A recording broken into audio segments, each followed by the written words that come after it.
અંબાજીમાં સૌપ્રથમવાર sports authority of Gujarat અને ટુરિઝમ વિભાગના સંયુક્ત ઉપક્રમે રાષ્ટ્રીય મહિલા આર્ચરી સ્પર્ધાનું આયોજન કરવામાં આવ્યું છે।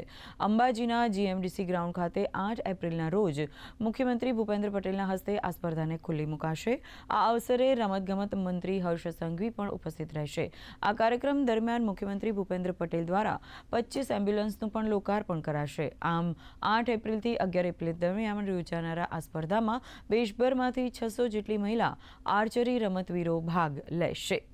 महिला आर्चरी कार्यक्रम है जो अंबाजीना जीएमडीसी खाते योजानारो है तेने हाल तबक्के जोई शकाय छे के जे रीते तड़ामार तैयारीओ प्रारंभ थई चूकी है। आसीना समग्र जीएमडीसी मैदान में जे देशभरमांथी लगभग 600 उपरांत महिलाओं आ महिला आर्चरी स्पर्धा में भाग लेशे अने आ त्रिदिवसीय चालनारो कार्यक्रम है 8 तारीख थी शुरू थई अने 11 एप्रिल सुधी चालशे। अने आना अंदर जे छे राष्ट्रीय महिला स्पर्धानुं आयोजन जे छे अंबाजी में सौ प्रथम वखत करवामां आवी रह्युं छे अने मुख्यमंत्री श्री भूपेन्द्रभाई पटेल छे आ कार्यक्रम ने खुल्लू मूकशे अने गुजरातना गृहमंत्री छे हर्षभाई संघवी छे ते पण आ कार्यक्रम दरमियान उपस्थित रहनार छे। महेंद्र अग्रवाल, दूरदर्शन समाचार, अंबाजी।